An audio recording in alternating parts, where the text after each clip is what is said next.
Hello friends, welcome back to once again. मैं राजकमल मिश्रा एक बार फिर से आपका स्वागत करता हूं। प्यारे बच्चों, आज जो एसटी है वो एसटी नंबर है। आप जैसा कि देख रहे हैं एसटी नंबर 01 है। एसएससी एसटी नंबर 01 में हम बात करेंगे तो यहाँ आज हमें 26 से लेकर 50 तक 25 क्वेश्चन मिलेंगे, जो जीएस के 25 क्वेश्चन होंगे और उन 25 क्वेश्चन को हम सॉल्व करेंगे प्यारे बच्चों। तो आज के सेशन में सबसे पहला क्वेश्चन आपके सामने आने वाला है और ये पहला क्वेश्चन है। देखिए, ये एसएससी की एसटी है 01 बी। और जिसमें सबसे पहला क्वेश्चन क्या कहता है, देखिए मित्रों, पहला क्वेश्चन कहता है which gas gives orange and red colour of the fluorescent tube. निम्न में से कौन सी गैस फ्लोरेसेंट ट्यूब में नारंगी लाल रंग देती है? तो आपको बताना है इसका क्या करेक्ट आंसर है। कभी भी फ्लोरेसेंट ट्यूब में नारंगी और लाल गैस, लाल रंग की अगर बात करें और पूछी जाए कि वो कौन सी गैस है जो इस तरह का कलर देती है, तो प्यारे बच्चों इसके लिए अगर मैं सिंपल कहूँ तो आप लोगों ने पढ़ा होगा पीरियोडिक टेबल। आप लोगों ने बच्चों पढ़ा होगा पीरियोडिक टेबल। और अगर मैं बात करूं पीरियोडिक टेबल में आप एक ग्रुप पढ़े होंगे 18 ग्रुप। तो 18 ग्रुप में एक गैस आती है जिसका नाम है नियॉन गैस और इसका प्रतीक चिन्ह होता है Ne। तो उस हिसाब से आपका आंसर जो है बच्चे क्या हो जाएगा, आंसर आपका हो जाएगा बी। माने इसका जो करेक्ट आंसर है वो बी होगा करेक्ट आंसर। ठीक है, याद रखिएगा, मैं आपको दो तीन बातें बता देता हूँ। कभी भी याद रखिए, फ्लोरेसेंट की अगर बात की जाती है, कभी भी याद रखें अगर फ्लोरेसेंट की बात की जाती है तो फ्लोरेसेंट के दौरान जो गैस निकल के आती है वो गैस होती है बच्चे क्या, नियॉन गैस होती है। वो क्या होती है, नियॉन गैस। अच्छा, मैं कुछ बातें आपको और बता रहा हूँ। कभी मान लीजिए अगर क्वेश्चन आ जाए कि जब भूकंप आए तब कौन सी गैस अस्रावित होती है, तो भूकंप के दौरान आर्गन गैस निकलती है। कौन सी गैस निकलती है, आर्गन गैस निकलती है। अच्छा, कभी अगर आ जाए बच्चे कि बलून्स में कौन सी गैस भरी जाती है, तो गुब्बारों में अगर पूछा जाए तो हीलियम गैस भरी जाती है, इस तरीके से। अच्छा, तो इस तरीके से कुछ गैसों को आप याद रखेंगे। कई बार इस तरह के क्वेश्चंस जो हैं, कई बार दफे क्वेश्चंस जो हैं यहाँ से पूछे जाते हैं। सो बच्चे 18 ग्रुप वाली जो भी गैसेस हैं, एक बार आप सभी से मेरी रिक्वेस्ट है, एक बार आप सभी इस गैस की जितनी भी प्रॉपर्टीज हैं, आप प्रॉपर्टीज को पढ़ लीजिए। when you read the property properly then you given a proper answer for the all questions। okay, so next question पे हम लोग चलते हैं। हमारा अगला क्वेश्चन क्या कहता है, which vitamin helps to prevent infection of human body। कौन सा विटामिन मानव शरीर के संक्रमण को होने से को रोकने में मदद करता है? आपको बताना है ऐसा कौन सा विटामिन है जो मानव शरीर के संक्रमण में मदद करता है, संक्रमण को ना होने से संक्रमण में क्या करता है, मदद देता है। Vitamin B, vitamin A, vitamin C, vitamin K, क्या इसका करेक्ट आंसर है? तो क्या कह रहा है क्वेश्चन कि vitamin help to prevent a infection in body. कौन सा विटामिन है मानव शरीर में होने वाले संक्रमण को रोकता है? तो इसमें आपके पास चार ऑप्शन दिख रहे हैं, vitamin B, vitamin A, vitamin C, vitamin K. So इसका जो करेक्ट आंसर है बच्चे वो क्या है, विटामिन सी है। विटामिन सी है। आइए हम सबके बारे में समझते हैं बेटा। देखें, अगर हम बात करते हैं विटामिन सी, विटामिन सी का नाम होता है एस्कॉर्बिक एसिड। क्या होता है, एस्कॉर्बिक एसिड। और एस्कॉर्बिक एसिड अगर इसकी कमी होती है तो ज़्यादातर क्या होता है, आपने पढ़ा होगा कि मसूड़ों में सूजन आना, मसूड़ों का दर्द होना, इस तरीके की चीज़ें जो होती हैं। तो ये उनसे हमें क्या करती है, प्रोटेक्ट करती है, मसूड़ों के दर्द से। अच्छा, विटामिन सी की जब भी बात की जाएगा तो जूसी जितना भी सोर और जूसी फ्रूट्स होंगे वो सभी विटामिन सी के क्या होते हैं, सोर्स होते हैं। तो ये हमारे बॉडी को क्या करते हैं, प्रोटेक्ट करते हैं मसलों से। अच्छा, अगर जैसे बात करें हम लोग vitamin A, so vitamin A का जो नाम होता है वो होता है थायमीन। और विटामिन ए की कमी से कौन सा रोग होता है बच्चे, अगर इसकी कमी होगी तो हमें रोग हो जाएगा बेरी बेरी। बेरी बेरी मतलब लैक ऑफ विटामिन बी। अच्छा, विटामिन ए की कमी से क्या हो जाता है, आप सब जैसे जानते होंगे, रेटिनॉल नाम की डिसीज हो जाती है। ठीक है। अच्छा, विटामिन के की कमी से रक्त का थक्का नहीं जम पाता, ब्लड क्लॉटिंग वाले में प्रॉब्लम आती है। ब्लड क्लॉटिंग वाले में क्या होती है, प्रॉब्लम आती है। अगर ये है तो नहीं आती है, अगर नहीं है तो इनके कमियों से होने वाले जो रोग हैं वो मैंने आपको बताया प्यारे बच्चों, वो मैंने आपको बताया। सो करेक्ट आंसर हमारा क्या है यहाँ पे, vitamin C is the correct answer. अगला है Rajiv Gandhi Paryavaran Puraskar is given the best of the contribution in which field? Rajiv Gandhi Paryavaran Puraskar किस क्षेत्र में सर्वोत्तम योगदान के लिए दिया जाता है? देखिए बहुत ही बढ़िया क्वेश्चन है और प्यारे बच्चों मैं आपको बताऊं क्वेश्चन में ही इसका आंसर है, इसका क्वेश्चन में ही आंसर है। बिल्कुल सिंपल सा है भाई, एकदम सिंपल सा क्वेश्चन है। देखो क्या लिखा है, राजीव गांधी पर्यावरण पुरस्कार। अब नाम से ही क्लियर है पर्यावरण, तो सीधी सी बात लगा देंगे हम लोग इन्वायरमेंट। आइए हम लोग पर्यावरण के बारे में कुछ बातें हम समझते हैं। देखिए बच्चों, अगर हम बात करते हैं पर्यावरण के बारे में, किसके बारे में बात करें, पर्यावरण, तो पर्यावरण दिवस हर साल या प्रतिवर्ष 5 जून को मनाया जाता है। एक्चुअली स्टॉकहोम में अगर मैं कहूँ स्टॉकहोम में एक सम्मेलन हुआ था बच्चे, ठीक है, 1973 स्टॉकहोम में एक कॉन्फ्रेंस हुआ था, ये कॉन्फ्रेंस हुआ था 5 जून 1973 एडी को ये कॉन्फ्रेंस हुआ था। और इस कॉन्फ्रेंस के दौरान ही क्या किया गया था, पर्यावरण से बचाव के लिए लोगों को अवेयर किया गया था, मतलब अवेयरनेस टू पीपल बाय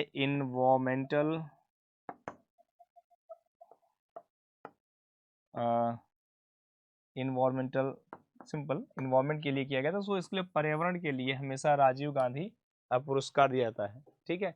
और 5 जून से हर साल क्या कर रहे हैं हम लोग, पर्यावरण दिवस भी मना रहे हैं। सो प्यारे बच्चों आपको क्लियर होगा, इसका आंसर समझ आ गया है। अब हम बात करते हैं हमारे अगले क्वेश्चन की। हमारा नेक्स्ट क्वेश्चन क्या कहता है, हमारा नेक्स्ट क्वेश्चन कहता है बच्चे, in which of the following city the headquarter of the botanical survey of India is located? भारतीय वनस्पति सर्वेक्षण का मुख्यालय निम्नलिखित में से किस शहर में स्थित है? आपके ऑप्शन है बेंगलुरु है, लखनऊ है, कोलकाता है, दार्जिलिंग है। भारतीय वनस्पति सर्वेक्षण का मुख्यालय निम्नलिखित में से किस शहर में स्थित है? बेंगलुरु, लखनऊ, कोलकाता या दार्जिलिंग। सो इसका करेक्ट आंसर क्या है बेटा, कोलकाता है। करेक्ट आंसर क्या है, कोलकाता आंसर है, ठीक है। याद रखिएगा, कभी भी अगर आपसे कहा जाए बॉटनिकल सर्वे ऑफ इंडिया, क्या पूछा जाए आपको, बॉटनिकल सर्वे ऑफ इंडिया, तो याद रखें गलती नहीं करेंगे, botanical survey of India, survey of India, botanical survey of India का जो हेडक्वार्टर है वो कहाँ है बच्चे? सो वो हेडक्वार्टर जो है आपका कोलकाता में है। ये कहाँ पे है, ये हेडक्वार्टर कहाँ है, कोलकाता में है। सो इसका जो करेक्ट आंसर है वो सी है। अच्छा बच्चों एक बात याद रखिएगा, अगर जैसे कभी आ जाए बीरबल साहानी, अगर कभी आ जाए बीरबल साहानी पुरातत्व सर्वेक्षण पुरातत्व संस्थान,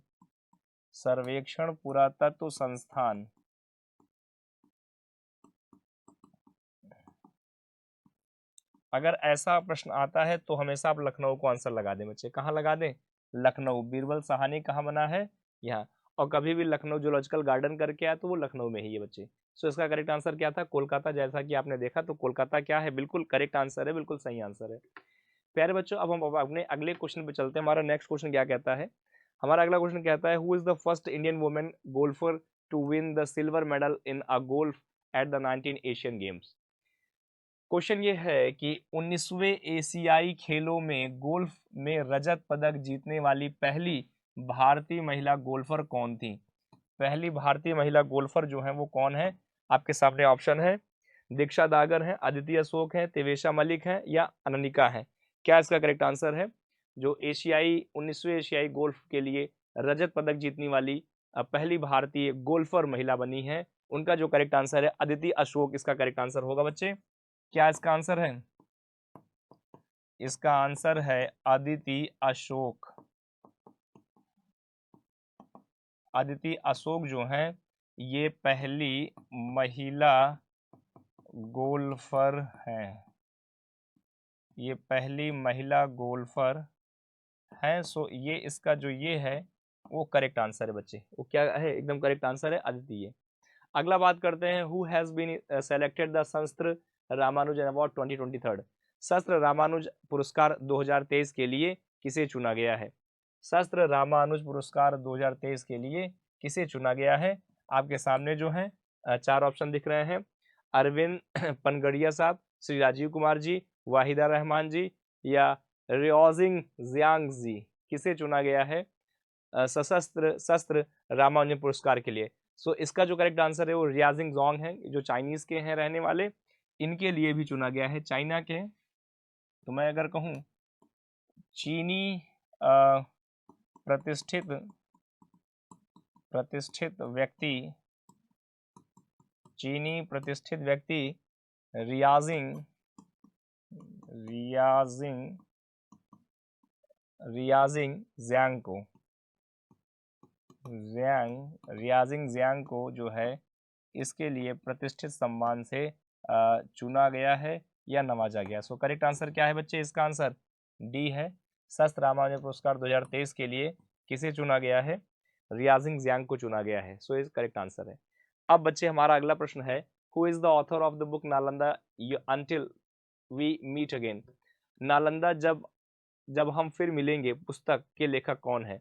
बहुत ही अच्छी सी बुक है। वैसे सिंपल कभी भी दिमाग में आता है नालंदा, तो नालंदा, और बात करें विक्रमशिला तो वो आप देखते हैं प्राचीन इतिहास में हमको प्रमाण मिलते हैं। नालंदा विश्वविद्यालय को स्टैबल कराया था क्रमादित्य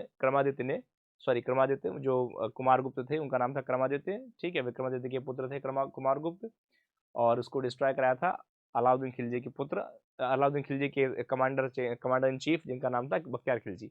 चूंकि यहाँ एक पुस्तक का नाम है बच्चे, यहाँ एक बुक है। बुक क्या है? बुक है नालंदा जब तक हम फिर मिलेंगे। जब तक हम फिर मिलेंगे, इस बुक के लेखक कौन है? ऑप्शन है आपका गौतम बोरा, रस्किन बॉन्ड, कुमार विश्वास या सुधांशु त्रिवेदी। कौन है इसका करेक्ट आंसर? सो बच्चे इसका करेक्ट आंसर है गौतम बोराहा साहब ने, बोराहा साहब ने इसको लिखा था। किसने लिखा था? गौतम बोराहा। तो इसका जो करेक्ट आंसर है बच्चे वो क्या है? इसका करेक्ट आंसर है गौतम बोरा।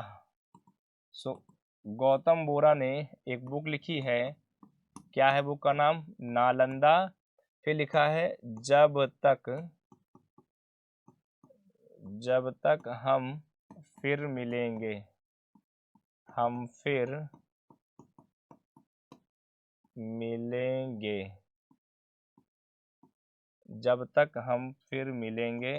तो ये हैं इस बुक के प्रसिद्ध व्यक्ति, और आपको इन्हीं को याद रखना है। गौतम बोरा साहब is the correct answer. Gautam Bora is the correct answer, ठीक है। गौतम बोरा क्या है? ये बिल्कुल करेक्ट आंसर है।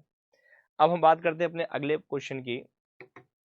विच constitutional amendment has been made the Nari Shakti वंदन एक्ट? बहुत ही अभी रिसेंट का क्वेश्चन है, और मैं आपसे बताऊं बच्चों, ये अभी करंट का क्वेश्चन है, और ये मुझे उम्मीद है कि हमारे सारे बच्चे इसका आंसर करंट में बिल्कुल सही किए होंगे। अभी आपके सामने हुआ था 106वां संविधान संशोधन, तो एकदम देख के ही आप क्लियर कर सकते हो, इसमें कोई दो राय नहीं है। किस संविधान संशोधन के अंतर्गत नारी शक्ति वंदन जो है अधिनियम आया है, जिसमें नारी की शक्तियों को बढ़ाया गया है, नारी शक्ति को बढ़ाया गया, जिसमें क्या किया गया? उन्हें एक आरक्षण की बात की गई थी प्यारे बच्चों। सो इसका जो करेक्ट आंसर है वो क्या है? 106वां संविधान संशोधन है। 106 constitutional amendment for the Nari Shakti वंदन किसके लिए है? नारी शक्ति वंदन एक्ट के लिए आया था, जिसमें नारियों को आरक्षण देने की बात कही गई थी प्यारे बच्चे। अगला क्वेश्चन आपके सामने हमारा है। अगला क्वेश्चन क्या कहता है? Where is the national institute of the pharmaceutical education research, NIPER? NIPER का अभी इनोग्रेशन किया गया है, आपको बताना है। नीपर, अगर मैं कहूँ national institute for the pharmaceutical educational and research का जो इंस्टीट्यूट है, अभी हाल ही में इसका कहाँ उद्घाटन किया गया है? आपके सामने चार ऑप्शन दिख रहे हैं प्यारे बच्चों। सूरत है, गांधीनगर है, अहमदाबाद है और राजकोट है। चूंकि इनका उद्घाटन अभी गुजरात में किया गया है। कहाँ कहाँ किया गया है? गुजरात में किया गया है। अच्छा, चूंकि आप देख क्या पा रहे हो कि ये चारों शहर गुजरात में है। चारों शहर क्या है बेटा? गुजरात में है।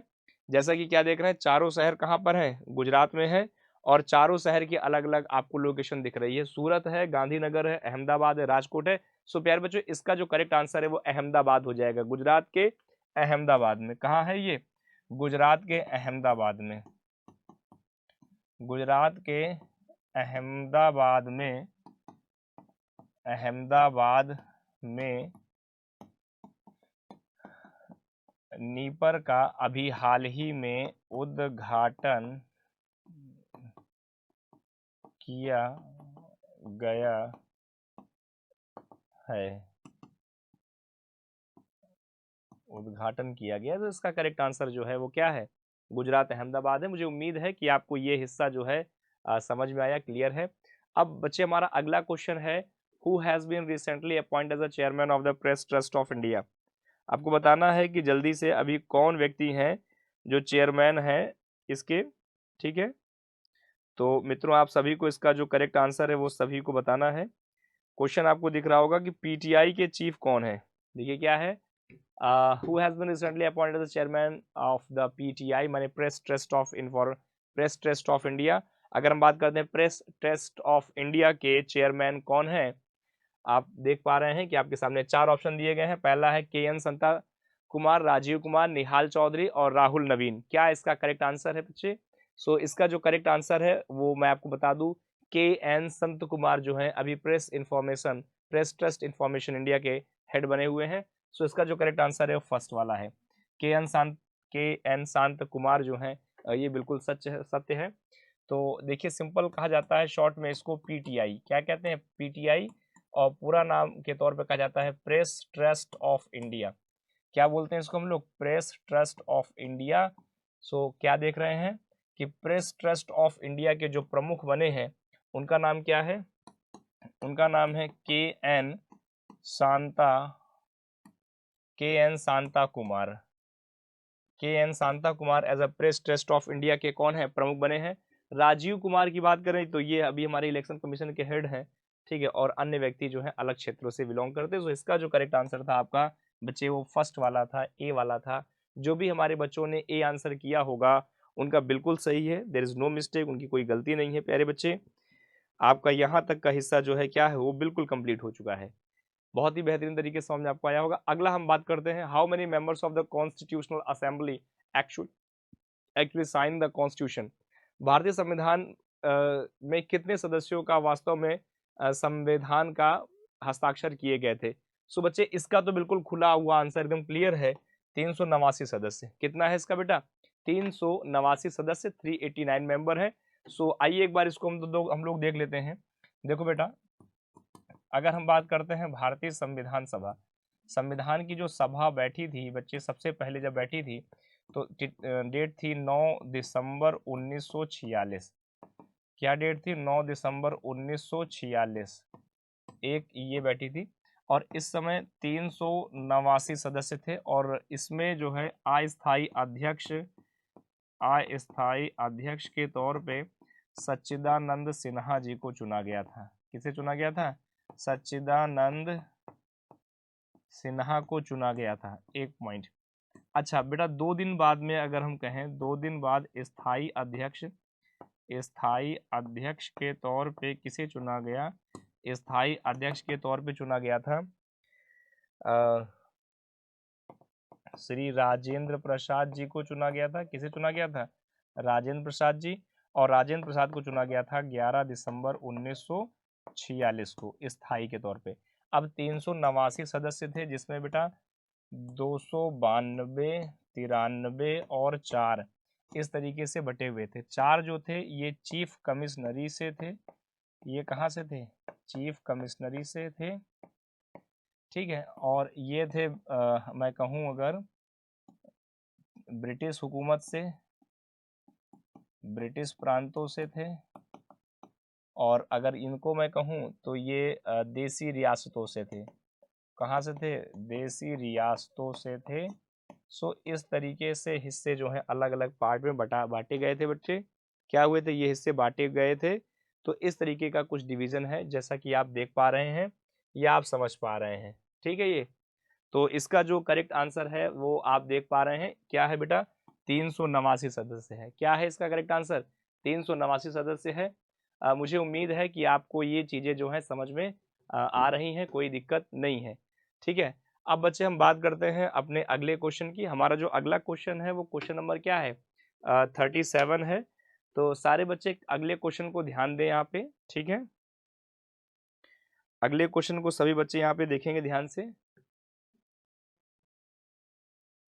अगला क्वेश्चन हमारा कहता है कि अगला क्वेश्चन बेटा हमारा क्या कहता है कि which type of the justice is mention the preamble of a constitution.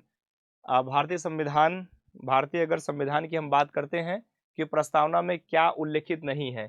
सो भारतीय संविधान की प्रस्तावना में क्या ऐसी बात है बच्चे जो उल्लेखित नहीं है, यही आपको बताना है। ठीक है, कृपया आप सभी इसको देखेंगे। प्यारे बच्चों सभी ध्यान देंगे। क्वेश्चन था कि which type of the justice is not mention in a preamble of Indian constitution. भारतीय संविधान में की प्रस्तावना में किस प्रकार का उल्लेख या न्याय नहीं मिलता है। तो प्यारे बच्चे अगर हम सब यहाँ पे ध्यान से समझें तो हम लोग क्या देखते हैं, हम लोग देखते हैं कि जब भी बात करते हैं हम लोग जस्टिस की, जब भी हम लोग बात करते हैं जस्टिस की, तो भारतीय संविधान की जो प्रस्तावना है वो भारत संविधान का एक अभिन्न अंग की तरह काम करता है। और हमारे भारतीय संविधान में अगर मैं कहूँ तो आप देखते हैं कि धर्मनिरपेक्षता है, संप्रभुता है, अखंडता है, न्याय है, अवसर की समानता है, भाई बंधुता है, इत्यादि प्रमुख चीजें हैं। तो जो कि यहाँ बात जो की गई है वो बात कह रहा है कि न्याय, तो हमें जो न्याय है वो जो जस्टिस है वो कौन किस किस टाइप का जस्टिस हमें मेंशन है। तो स्टार्टिंग में जो 3 टाइप है प्यारे बच्चे, अगर मैं कहूँ सोशल जस्टिस, सोशल जस्टिस मिलता है। इकोनॉमिक की बात करें तो इकोनॉमिक जस्टिस हमको मिलता है। अगर हम बात करें पॉलिटिकल तो हमें पॉलिटिकल जस्टिस मिलता है। तो ये 3 टाइप के जस्टिस हमें वहां से मिलते हैं। लेकिन कल्चरल जो है, कल्चरल राइट का हिस्सा जो है ये नहीं है बच्चे, ये नहीं है। हाँ, अगर हम कहें तो ये हमारे फंडामेंटल राइट में आर्टिकल नंबर 29 में मेंशन है, लेकिन यहाँ ऐसा कुछ मेंशन नहीं है। सो इसका जो करेक्ट आंसर हो जाएगा वो डी वाला आंसर हो जाएगा। माने कि 3 मिल रहे हैं, 1 नहीं मिल रहा है। सो करेक्ट आंसर क्या है, डी। सो प्यारे बच्चे जो भी व्यक्ति हमारे डी आंसर कह रहे हैं या डी बता रहे हैं उन सभी का जो है आंसर क्या है बच्चों, बिल्कुल सही है, उसमें कोई गलती नहीं है। अब हम बात करते हैं अपने अगले क्वेश्चन की। अगला क्वेश्चन क्या है, president rule is also known as, राष्ट्रपति शासन को के नाम से जाना जाता है। राष्ट्रपति का शासन, आइए प्यारे बच्चे सबसे पहले शासन को समझ लेते हैं। देखिए अगर हम बात करते हैं प्रेसिडेंट के शासन की तो सबसे पहले समझें प्रेसिडेंट के शासन को हमारे भारतीय संविधान के पार्ट नंबर 18 में और आर्टिकल नंबर 352, 356 और 360 में रखा गया है। अब देखते हैं 360 जो है ये वित्तीय समस्या है, ये राष्ट्रपति शासन हो जाता है। ये हो जाता है आपका 352 राष्ट्रीय आपात हो जाता है, राष्ट्रीय आपात हो जाता है। और ये राष्ट्रपति का शासन जैसी व्यवस्था यहाँ पे दी जाती है इस तरीके से। सो इसमें कॉन्स्टिट्यूशनल इमरजेंसी, प्रोक्लेमेशन इमरजेंसी दोनों, तो आपका आंसर डी होना चाहिए इसमें, माने बी और बोथ ए और बी। सो बोथ ए और बी जो है वो बिल्कुल है। एक बात मैं और आपको बता दूं, हमारे भारत में आज तक 3 बार राष्ट्रपति का शासन लगा है, 3 बार लगा है। याद रखिएगा बेटा, 3 बार आज तक हमारे भारत देश में राष्ट्रपति का शासन लगा है, 62 में, 71 में और 75 में। सन 1962, 71, 75 3 बार लगा है। तो ये है इसका करेक्ट आंसर। सो अब नेक्स्ट क्वेश्चन है प्यारे बच्चों, अगला क्वेश्चन क्या कहता है, अगला क्वेश्चन कहता है which of the following city the had the first establish municipal corporation in India. निम्नलिखित में से किस शहर में भारत के सबसे पहले नगर निगम की स्थापना की गई है। सो सबसे पहले नगर निगम की जो स्थापना की गई है वो कहाँ की गई है, मद्रास में। आइए समझें। अगर बच्चे हम देखते हैं लॉर्ड रिपन का शासनकाल, आपको याद होगा लॉर्ड रिपन का नाम सभी को। लॉर्ड रिपन का शासनकाल 1881 से 1884 के समय का है। और लॉर्ड रिपन के शासनकाल में ही सबसे पहले नगर निगम की स्थापना हुई थी। नगर निगम की स्थापना सबसे पहले मद्रास में हुई थी। मद्रास का जो आधुनिक नाम है वो चेन्नई है, और चेन्नई मतलब कि तमिलनाडु। चेन्नई माने क्या है, तमिलनाडु। तमिलनाडु जो है इसका राज्य है, ठीक है, राज्य है।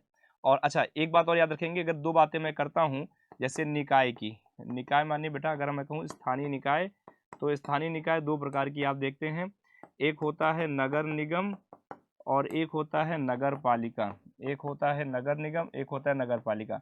जहाँ पे 10 लाख या उससे अधिक आबादी होती है तो वहाँ पे नगर निगम, जहाँ 10 लाख से कम आबादी होती है,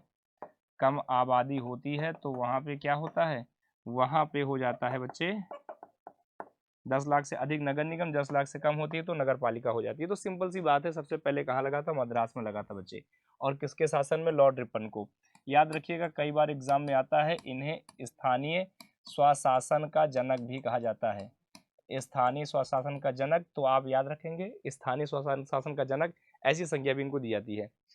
अगले क्वेश्चन की हम बात करते हैं प्यारे बच्चे। हमारा जो अगला क्वेश्चन है, who called the Indian federalism as a cooperative federalism? Who called the Indian federalism as a cooperative federalism? भारतीय संघवाद में सहकारीवाद किसने कहा था? भारतीय संघवाद में सहकारी संघवाद को किसने कहा था? सहकारी संघवाद को किसने कहा था? अब अगला ऑप्शन है आपके प्यारे बच्चे, ऑप्शन है आपका जी ऑस्टिन है, केसी वेहर है, सर आइवर जेनिंग है, या जॉन लॉक है। सो बच्चे याद रखिएगा, ये जो स्टेटमेंट है ऑस्टिन साहब का है। जी ऑस्टिन ने ऐसा स्टेटमेंट दिया था बच्चे। इन्होंने क्या किया था, ऐसा स्टेटमेंट दिया था, क्या नाम था? सहकारी संघवाद। तो इसका करेक्ट आंसर क्या हो जाएगा? सहकारी संघवाद जो है ये इनका बिल्कुल करेक्ट आंसर है। सो मुझे उम्मीद है मेरे मेरे प्यारे मित्रों को, मेरे प्यारे बच्चों को यहाँ तक का हिस्सा अच्छे से क्लियर होगा। There is no issues, no बिल्कुल डाउट नहीं, एकदम क्लियर है। अगला क्वेश्चन है, according to the Tim Dyson of the agriculture what develop around of the neolithic era? Tim Dyson के अनुसार कृषि का विकास नवपाषाण काल के आसपास हुआ था। देखिए क्या होता है, टिम डायसन के अनुसार कृषि का जो विकास हुआ है वो नवपाषाण काल के आसपास हुआ है। तो किस नवपाषाण काल के आसपास हुआ है? 10,000, 8,000, 7,000 या 4,000? तो बच्चे इसका जो करेक्ट आंसर है वो 10,000 के आसपास है। सो क्या करेक्ट आंसर है? 10,000। 10,000 ईयर्स के आसपास जो है इसका विकास हुआ था, इसका डेवलपमेंट हुआ था। बच्चे एक बात मैं और आपको बता दूंगा, जैसे जब भी हम बात करते हैं लिथिक एरा की, किसकी बात करते हैं? लिथिक एरा की अगर मैं बात करूं, माने पाषाण काल की जब भी हम लोग बात करते हैं, किसकी बात हम करें? जब भी हम लोग पाषाण काल की बात करते हैं तो पाषाण काल में 3 प्रकार के काल आते हैं। एक हो जाता है हमारा सबसे पहले पूरा पाषाण काल। क्या हो जाता है? पूरा पाषाण काल। एक हो जाता है मध्य पाषाण काल, एक हो जाता है नव पाषाण काल। तो बच्चे जो हमें कृषि के बारे में जानकारी मिलती है वो नव पाषाण काल से मिलती है। कृषि के बारे में जानकारी। अच्छा, अगर आप कभी मान लीजिए गूगल वगैरह सर्च करके देखते भी हैं तो गूगल पे आपको दिखेगा 9500 वर्ष पूर्व, मतलब 9,500 साल पहले के आसपास जो है बच्चे इसकी जो है जानकारी मिलती है कि हाँ इस समय में इसका विकास हुआ। तो लगभग आप 9500 को 10,000 के आसपास कहेंगे। सो आपका आंसर जो हो जाएगा वो ए वाला करेक्ट हो जाएगा प्यारे बच्चों। ए वाला आंसर जो है करेक्ट है। अगला क्वेश्चन है, who was the founder of the Vakataka dynasty? Vakataka वंश के संस्थापक कौन थे? दंतेदुर्ग, पुष्यमित्र शुंग, विंध्य शक्ति या सिमुक? सो बच्चे याद रखिएगा, दंतेदुर्ग जब भी आए तो राष्ट्रकूट लगा देना है, पुष्यमित्र शुंग आए तो शुंग वंश लगा देना है, सिमुक आए तो सातवाहन लगाना है, विंध्य शक्ति आए तो वाकाटक लगा देना है। ठीक है, जैसा मैंने बताया आपको बिल्कुल वैसे ही करना है प्यारे बच्चे। तो एक बार सब लोग देख लीजिए फटाफट। दंतेदुर्ग आए तो कौन सा वंश लगा देना है? राष्ट्रकूट वंश। अच्छा, अगर पुष्यमित्र शुंग आए तो आपको लगा देना है शुंग वंश।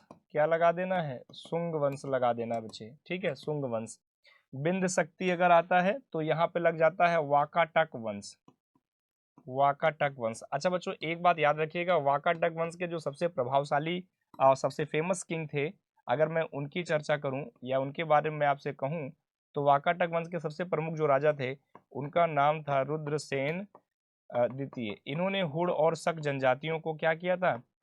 हुड़ व शकों को इन्होंने हराया भी था। हुड़ों और शकों को इन्होंने क्या किया था? हराया भी था बच्चे। सो ये करेक्ट है। और सिमुक अगर कहेंगे तो सिमुक सातवाहन वंश के रहे हैं। सातवाहन। सो इसका करेक्ट आंसर क्या है? बिंद शक्ति है। जो भी बच्चे हमारे बिंद शक्ति के साथ में जा रहे हैं वो बिल्कुल करेक्ट है, उनका कोई गलती नहीं है। अगला है, who founded the Vikramshila university? Vikramshila university की स्थापना किसने कराई थी? कई बार प्रश्न आता है विक्रमशिला, नालंदा, इस तरह की यूनिवर्सिटी की बात करते हैं। सो इसको किसने स्टैबल किया है? देवपाल, धर्मपाल, ध्रुवपाल, गोपाला? सो इसका करेक्ट आंसर क्या है? धर्मपाल है बच्चे। एक बार फिर देख लेंगे आप सभी।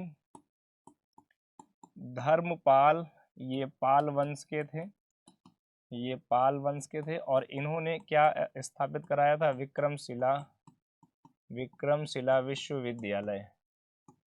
कभी भी याद रखिए विक्रमशिला विश्वविद्यालय की बात आती है।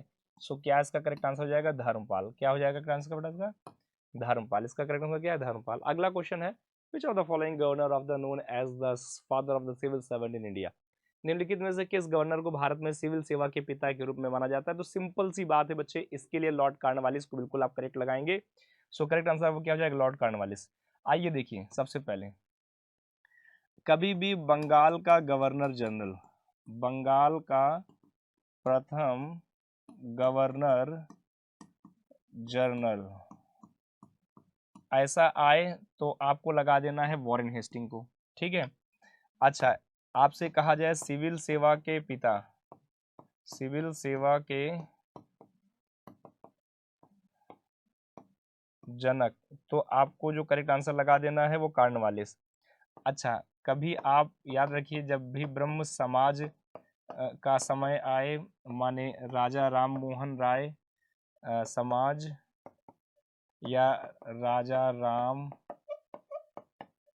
मोहन राय, ये पुनर्जागरण का पिता कहा जाता है और ये सती प्रथा के समय में थे। सो इनके समय में ये काम हुआ था। तो इस तरह से कुछ व्यक्ति जो हैं आप जो है पॉपुलर हैं यहाँ पे। तो इसका करेक्ट आंसर क्या है फिलहाल, कॉर्नवालिस। क्या करेक्ट आंसर है बच्चे, कॉर्नवालिस इसका करेक्ट आंसर है, ठीक है। उम्मीद है समझ में आ रहा है। अगला प्रश्न है, in 1916 Lucknow pact was signed between the Indian national congress and by whom. 1916 में लखनऊ समझौता भारतीय राष्ट्रीय कांग्रेस और किसके बीच में हस्ताक्षरित हुआ था। देखिए 1916 की जब भी बात करते हैं तो ये लखनऊ पैक्ट है। लखनऊ पैक्ट में आईएनसी भारतीय राष्ट्रीय कांग्रेस थे और इस समय इसको जो लीड कर रहे थे उनका नाम था अंबिका चरण मजूमदार, और महात्मा गांधी जी भी आए हुए थे इसमें। और यही समय था जब महात्मा गांधी जी पंडित जवाहरलाल नेहरू से प्रथम दफे जो है या पहली बार इसमें मिले भी थे। सो आपको बताना क्या है कि कांग्रेस, भारतीय राष्ट्रीय कांग्रेस माने आईएनसी और किसके बीच में हस्ताक्षरित हुए थे, कौन था हस्ताक्षर का, गवर्नर ऑफ बंगाल थे, हिंदू महासभा था, All India Muslim League party थी, executive council of the governor. So इसका करेक्ट आंसर था All India Muslim League. All India Muslim League की स्थापना 1906 में हुआ था। कब, 1906 ईस्वी में। ऑल इंडिया मुस्लिम लीग की अगर मैं बात करूं तो इसमें बच्चे सबसे पहले आगा खान थे, इसके बाद में सलीम उल्लाह खान थे, सलीम उल्लाह खान थे, इसके बाद में वकार उल मुल्क थे, और इसके बाद में मोहसिन उल मुल्क। तो ये प्रमुख व्यक्ति थे उस समय। और ये जो ऑल इंडिया मुस्लिम लीग बनी थी सबसे पहले ये कहाँ बनी थी बच्चे, ये बना था ढाका में, और ढाका कहाँ पड़ता था, बांग्लादेश। सो बांग्लादेश ढाका में ये बना था बच्चे। तो इसका आंसर क्या था, सी वाला इसका करेक्ट आंसर है। ओके, अभी हमारा अगला प्रश्न है आप सबके सामने, विच of the following relationship between flip curve. याद रखिएगा जब भी बेटा फ्लिप कर्व की बात की जाती है तो आपने इस तरह का रिलेशन देखा हो, कभी देखा होगा। फ्लिप कर्व में जब भी हम फ्लिप कर्व की बात करते हैं, सो फ्लिप कर्व में क्या रिलेशन निकलता है, रिलेशन निकलता है इन्फ्लेशन एंड अनएम्प्लॉयमेंट। सो यहाँ एम्प्लॉयमेंट का जो मतलब है वो वेज से हो जाएगा। सो ऐसे में आपका जो आंसर इन्फ्लेशन वाला करेक्ट होगा, करस्पॉन्डिंग राइजिंग रेट एम्प्लॉयमेंट, हाँ ये इन्फ्लेशन और रिस्पॉन्डिंग ऑफ द वेजेस। सो इसका जो करेक्ट आंसर है बच्चे वो सी वाला जो करेक्ट आंसर हो जाएगा, C is the correct answer. Inflation और रिस्पॉन्डिंग ऑफ द वेजेस ही क्या है, इसका करेक्ट आंसर है। जो भी हमारे प्यारे विद्यार्थी ऑप्शन नंबर सी के साथ में जा रहे हैं, सी जिन्होंने किया था उन सभी का बिल्कुल करेक्ट है, देयर इज नो मिस्टेक, बिल्कुल करेक्ट आंसर है। प्यारे बच्चे अब हम बात करते हैं अपने अगले प्रश्न की। हमारा अगला प्रश्न क्या कहता है, which of the following is not a human activity increase of a soil erosion. देखो बच्चे, अगर हम बात कर दें, क्वेश्चन कह रहा है मृदा अपरदन को बढ़ाती है कौन सी मानव गतिविधि नहीं है, मानव की गतिविधि कौन सी नहीं है जो मृदा अपरदन को बढ़ाती है। देखिए जब भी हम लोग बात करते हैं मानव गतिविधि, मानव गतिविधि, तो ऐसे वो सभी काम जो मनुष्य के द्वारा किए जाते हैं और जिससे मृदा का अपरदन होता है, जिससे क्या होता है, मृदा का अपरदन होता है। अब देखिए जैसे कौन कौन से ऐसे वर्क होते हैं जिसमें मृदा अपरदन हो सकता है, जैसे वनों की कटाई, वनों की कटाई, ठीक, एक पॉइंट ये। नंबर 2, मवेशियों के द्वारा चारागाह के रूप में भूमि को चरना। नंबर 3 क्या हो सकता है? कृषि या खेती बाड़ी के लिए वनों को कटाई उटाई की गई हो। फिर और क्या कह सकते हैं? जैसे अत्याधिक, ठीक है, ग्रीष्म, या फिर हम ये कह सकते हैं भूमि दोहन है, भूमि दोहन है, सो भी ये गलत है। सो फिर फिलहाल जो अगर मैं कहूँ तो इसका जो आंसर है रीफॉरेस्टेशन। रीफॉरेस्टेशन जो टर्म है, पुनः वनीकरण करना, सो ये वाला जो है, ये तो तीनों हैं लेकिन ये नहीं है, तो इसमें ऑप्शन नंबर जो है बच्चे क्या है? सी जो है वो होना चाहिए। सी इज अ करेक्ट आंसर। सी जो है वो क्या है, इसका करेक्ट आंसर हो जाएगा। अच्छा, एक बात मैं आपको और बताऊंगा बच्चे, अगर हम कहें फॉरेस्ट, याद रखिएगा फॉरेस्ट, सो फॉरेस्ट से हमें क्या क्या बेनिफिट होते हैं, जैसे कि आप इसके फुल फॉर्म से ही देख पाएंगे। एफ से FOREST, ये होती है ना फॉरेस्ट की स्पेलिंग। देखो बेटा, अगर फॉरेस्ट है तो उसे सबसे पहले फूड होगा। ओ से हमें याद रखिएगा ऑक्सीजन मिलता है। आर है, आर मतलब अगर फॉरेस्ट है तो रेन होगी। फॉरेस्ट है बच्चे तो ये जान लो हमारा इन्वायरमेंट बना रहेगा, ठीक है। और अगर एस मतलब सॉइल का कंजर्वेशन होगा, सॉइल कंजर्वेशन, मृदा का अपरदन नहीं होगा। और टी का मतलब होता है बेटा टिम्बर। टी माने टिम्बर, और टिम्बर माने क्या होता है? लकड़ी। तो अगर फॉरेस्ट है तो ये सारी चीज़ों का बेनिफिट है। सो फॉरेस्ट या अधिक से अधिक प्लांटेशन करना चाहिए और फॉरेस्ट को बचाना चाहिए। अगर हम फॉरेस्ट को बचाते हैं देन हमारी लाइफ क्या करती है, आगे रिकवर कर पाएगी। It's a correct answer. It's a correct answer. मुझे उम्मीद है प्यारे बच्चे बिल्कुल इतना जो है सही होगा। अगला है which region sink hole is an the event based on the topography. अगला क्वेश्चन क्या कहता है कि सिंक होल किस क्षेत्र में स्थलाकृति पे आधारित है? सिंक होल किस क्षेत्र की स्थलाकृति पे आधारित है? Arctic, tundra, crust and the plains. So कहाँ पे आधारित है? सो ये आधारित है बच्चे क्रस्ट वाले हिस्से पे। अगर हम बात करते हैं, जैसे ये हमारी पृथ्वी का हिस्सा है, मान लीजिए पृथ्वी का हिस्सा है, तो पृथ्वी में जो सबसे ऊपरी परत होती है, ऊपर की जो परत होती है बच्चे, ऊपर की परत को ही हम कहते हैं क्रस्ट, और क्रस्ट का हिस्सा कहलाता है भूपर्पटी, और भूपर्पटी का हिस्सा कहलाता है सिंक होल के लिए। किसके लिए? सिंक होल के लिए। सो सिंक होल जब भी आए तो आपको क्रस्ट लगा देना है। क्या करेक्ट आंसर आपका हो जाएगा? क्रस्ट। जो भी हमारे प्यारे बच्चे क्रस्ट के साथ में जा रहे हैं, जो बच्चे क्रस्ट को बता रहे होंगे, वो सभी का आंसर क्या है बच्चों? बिल्कुल करेक्ट आंसर है। सो ऐसे में जो क्रस्ट है वो बिल्कुल सही है, ठीक है। अगला प्रश्न क्या कहता है? We are the display book in is written by the following of which of the following.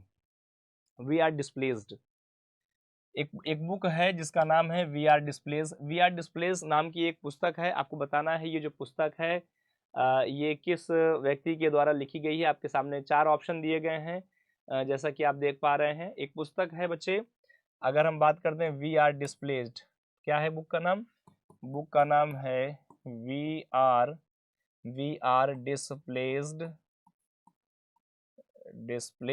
ये क्या है बच्चे? ये एक बुक है। आपको बताना है ये बुक किसने लिखी है। आपके सामने 4 ऑप्शन दिख रहे हैं। पहला ऑप्शन कहता है मलाला यूसुफजई, दूसरा कहता है साकेत मजूमदार, अगला कहता है हिमांजलि शंकर, फिर कहता है नयनतारा सहगल। सो इसका जो करेक्ट आंसर है बच्चे वो हमारा पहला वाला मलाला यूसुफजई जो है, उन्होंने लिखा था we are the displaced. So we are displaced book उनकी करेक्ट है। सो पहला आंसर क्या है बच्चा? सही है, याद रखेंगे, भूलेंगे नहीं। We are displaced book composed by Malala Yousafzai. So Malala Yousafzai जो है ये एकदम कंप्लीट है बुक। सो इसका आंसर जो है मेरे प्यारे बच्चे वो क्या है? ए वाला। जो भी हमारे प्यारे बच्चे इसका आंसर ए किए होंगे या ए उन्होंने टिक किया है, उन सभी का आंसर क्या है प्यारे बच्चों? बिल्कुल सही है, देयर इज नो मिस्टेक, बिल्कुल गलती नहीं है, एकदम सही है। अब आज के सेशन का ये हमारा लास्ट प्रश्न है। सो हमारे प्यारे बच्चे सभी लास्ट प्रश्न को ध्यान से देखेंगे। क्वेश्चन क्या कहता है, in which of the following state और अ यूटी वंडर नेशनल पार्क इज लोकेटेड। निम्नलिखित में से किस राज्य और केंद्र शासित प्रदेश में वंडूर राष्ट्रीय उद्यान स्थित है। अब आपके सामने चार ऑप्शन दिए गए हैं, चार ऑप्शन दिए गए हैं। क्या क्वेश्चन है, वंडूर राष्ट्रीय उद्यान कहाँ पर है। असम में है, अरुणाचल प्रदेश में है, अंडमान निकोबार आइलैंड के पास में है, या इसका सिक्किम आंसर सही है। सो क्या इसका करेक्ट आंसर है प्यारे बच्चे, इसका जो करेक्ट आंसर है वो होना चाहिए अंडमान आइलैंड। अंडमान आइलैंड के पास इसका जो आंसर है बेटा वो बिल्कुल सही है, अंडमान आइलैंड जो सही आंसर है। आइए अब अगर मैं आपसे कहूं कि पीआईबी के अनुसार, प्रेस इंफॉर्मेशन ब्यूरो के अनुसार अगर कहें, सो हमारे भारत में जो नेशनल पार्क हैं बच्चे, नेशनल पार्क हैं, अभी जो पुराने डाटा के हिसाब से अगर देखें तो लगभग 106 नेशनल पार्क हैं, 106। लेकिन इनकी संख्या कुछ जगहों पे बढ़ के लगभग 107 के आसपास है, 107 के आसपास है अप टू। अच्छा, नेशनल पार्क के बारे में कुछ मैं आपको अवेयरनेस बताना चाहूँगा, कुछ जानकारी देना चाहूँगा। थोड़ा सा आप अवेयर हो जाएंगे और आप प्रयास करिएगा बच्चे, इसे नोट भी करेंगे। क्या क्या पॉइंट आपको नोट करना है, देखिए सभी लोग देखें क्या क्या पॉइंट आपको नोट करना है। जो आप सबके लिए थोड़ा सा इम्पोर्टेंट हो सकता है, सो आप उसको एक बार देख लें सारे बच्चे, ठीक है। जो पॉइंट इम्पोर्टेंट हो सकता है, क्या क्या पॉइंट है देखिए। सबसे पहला राष्ट्रीय उद्यान, पहला राष्ट्रीय उद्यान अगर हम कहें तो वो है बच्चे जिम कॉर्बेट। क्या है, जिम कॉर्बेट। अच्छा, जिम कॉर्बेट कहाँ है, हिमाचल प्रदेश में है, एक पॉइंट। अच्छा, अगर हम कहें सबसे बड़ा राष्ट्रीय उद्यान, सबसे बड़ा राष्ट्रीय उद्यान,